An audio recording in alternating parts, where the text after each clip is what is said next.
观众朋友们好，这里是大时局，我是邵峰。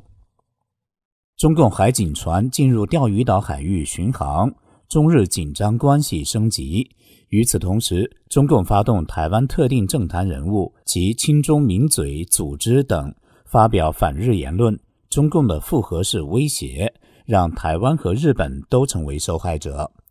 中共外交部发言人林健在 X 发文，引用英文版波茨坦公告，警告日本不要越界。毛宁也在11月16号在 X 发文，援引1972年中日联合声明中涉台内容，告诫日本无论谁当政，日本都必须信守承诺。但中共故意忘了，他早已把1984年12月19号签订的中英联合声明称为历史文件，拒绝遵守一国两制50年不变的承诺。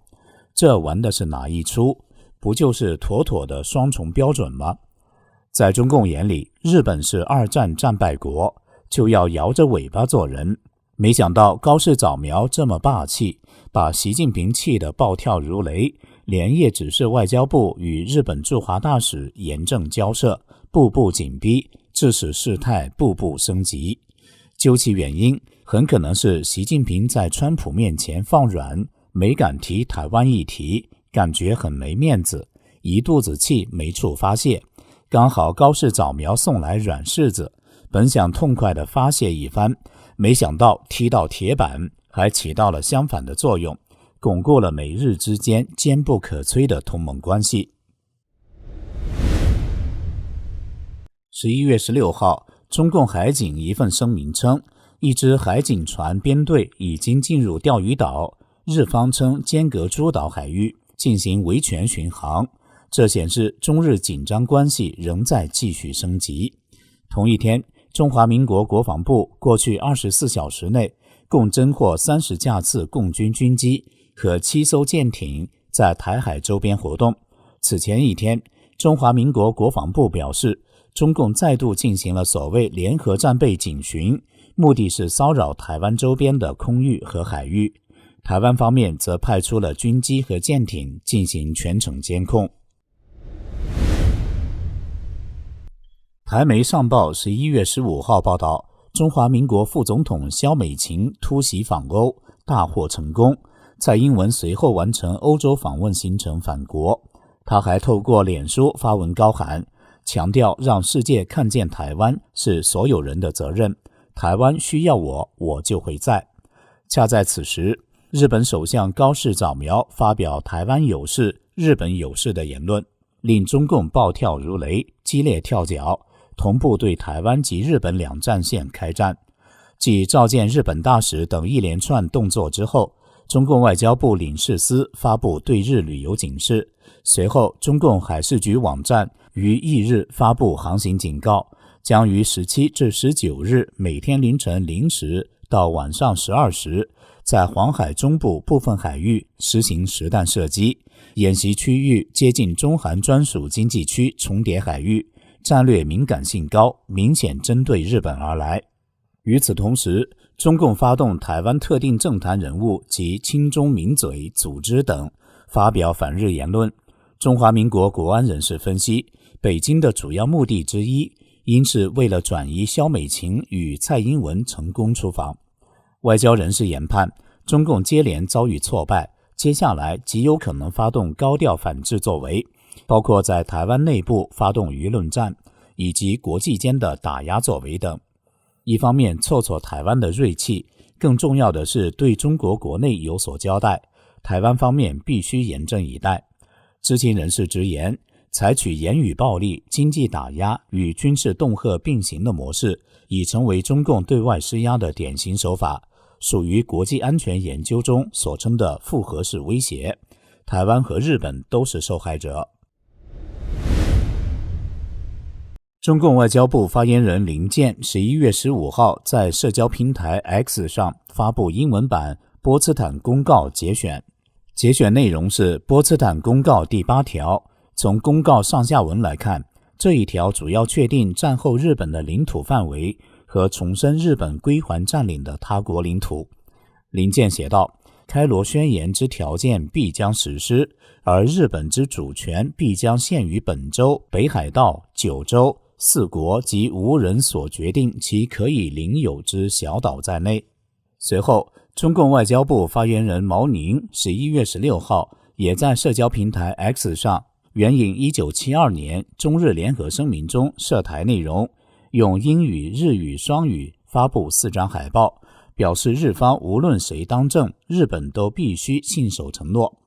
波茨坦宣言是1945年7月26日波茨坦会议期间，由美国总统杜鲁门、英国首相丘吉尔及中华民国国民政府主席蒋中正3国首脑名义联合发表的公告。中英联合声明是1984年12月19日由当时的中共总理赵紫阳与英国首相撒切尔夫人在北京签订的。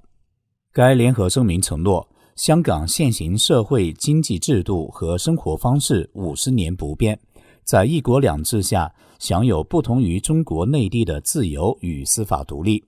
2017年6月29号，正值香港主权移交20周年前夕，英国外交大臣鲍里斯·约翰逊发布声明说，英国在与中国的联合声明中立下的对于香港的承诺，在今天仍然与20年前一样有力。他表示，毫不怀疑香港未来的成功将取决于联合声明保护的自由和人权。出人意料的是，这个措辞谨慎的发言竟然引起中共政府的强力反弹。中共外交部发言人陆康在例行记者会上回应说，现在香港已经回归祖国怀抱20年，中英联合声明作为一个历史文件，不再具有任何现实意义，对中国中央政府对香港特区的管理也不具备任何约束力。想想看，当时香港主权移交中共仅仅20年，中共就翻脸不认中英联合声明的法律约束力。波茨坦宣言是1945年7月发布的，中联合声明是1972年签订的，历史比中英联合声明都早。在中共眼中，历史更悠久的文件更具有法律效力，要求日本必须遵守，偏偏历史不那么长的中英联合声明就成了历史文件。中共的逻辑是什么呢？中共是一个看重拳头大小的政权，他以为他现在的拳头大过日本和台湾，所以可以同时霸凌这2个国家。其实中共的拳头已经在内斗中萎缩了。英媒《金融时报》11月14号报道，本月当习近平主持福建舰入列仪式时，3位原本被认为在海军指挥链中至关重要的高级军官却罕见缺席。中共央视播出的画面中，海军司令员胡忠明、中共南部战区司令员吴亚南和战区政委王文全都没有现身。这几人缺席背后，是中共军队的新一轮清洗已波及大量关键指挥岗位，引发外界对中共军队训练和战备状态的猜测。一名了解情况的美国官员表示，他们试图维持表面平静，但这肯定已经对共军的前线运作造成影响。外界舆论认为，中共内斗让共军高级将领人人自危，军心动摇，武力攻台的可能性已经非常小。最堪忧的是吴石和郭汝来这一类潜伏在台湾内部的共谍。对于日本而言，中共的操作起到了反作用，高市早苗的支持率大大上升，同时更加强了美日之间的友谊。日本共同社11月15和16号2天进行的全国电话民调显示，高市早苗内阁的支持率为 69%， 维持历代内阁中罕见的高支持率，不支持率则从 19% 降至 16.5%。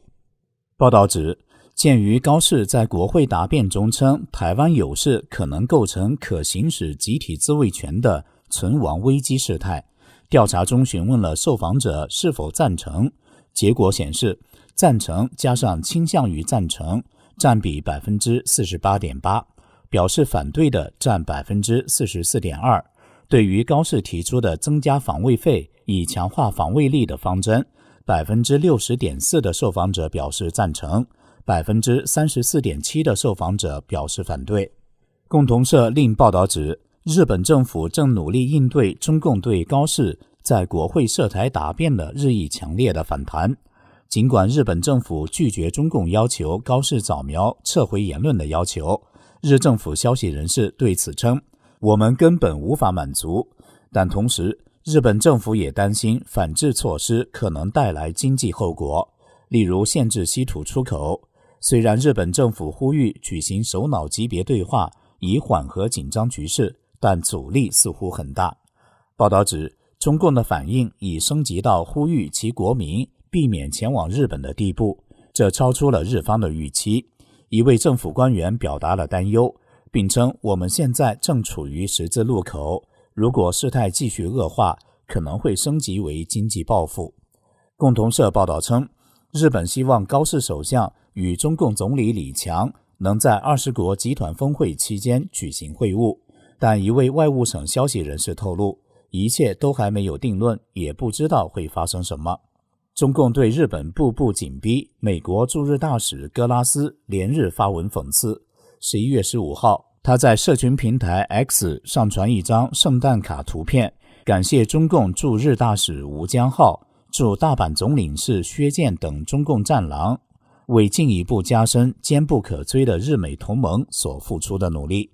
格拉斯这番带有幽默与讽刺意味的贴文在日本社群引发热烈讨论，有人称赞他展现从容与风趣，也有人忧心对中国开玩笑恐引发更多波澜。中共外交部11月14号凌晨2点56分发布新闻称，2025年11月13日，外交部副部长孙卫东奉侍召见日本驻华大使金宪志，就日本首相高市早苗涉华错误言论提出严正交涉。有评论注意到奉侍二字，认为这不是简单的外交礼节，而是中共最高层的直接指令。习近平的恼羞成怒已然升级。中共外交部这条新闻发布的时间接近凌晨3点，可以说是非常的10万火急。为什么呢？习近平刚刚在川普面前软了下来，没敢当面与川普谈论台湾问题，这憋了一肚子火没处发泄，刚好终于有软柿子送上门来。日本新任首相高市发表了台湾有事的言论，这是习近平武力犯台的前兆吗？也许。中共武力犯台的天时地利人和无一具备，对日施压可能是测试水温，看看国际社会都有什么反应。台湾有事就是日本有事，是高市早苗对日本国家安全的深刻洞察。这种洞察源于日本地缘现实，台湾海峡一旦生乱，日本的能源通道、半导体供应链乃至冲绳安全将瞬间崩盘。首先，台湾海峡是日本全球供应链的命脉。2022年，日本的 32% 的进口和 25% 的出口货物，总价值近4400亿美元，需通过该海峡运输。台湾海峡一旦遭到封锁或处在冲突当中，日本经济将面临灾难性中断，全球贸易损失可能超过2万亿美元。其次，能源安全岌岌可危。日本 95% 以上的原油进口依赖中东航线，必须穿越台湾海峡。任何中断都将导致燃料短缺，推动油价飙升，并引发工业停摆。第三，半导体产业是重灾区，台湾主导全球 92% 的先进晶生产，日本汽车、电子和 IR 产业高度依赖此供应链，占比超过 60% 的全球半导体进口。供应链断裂可能造成日本 GDP 短期损失达数万亿日元。更深层的是军事安全威胁，冲突中将直接波及冲绳基地， 42.1% 的日本人已视台湾有事为存亡危机。习近平对日本恼羞成怒的升级，或许会点燃东亚的火药桶，让台海危机成为埋葬中共的坟墓。这里是大时局，感谢您的陪伴与思考，请订阅分享并打开小铃铛，一起在动荡中坚守真相，在黑暗中点燃希望。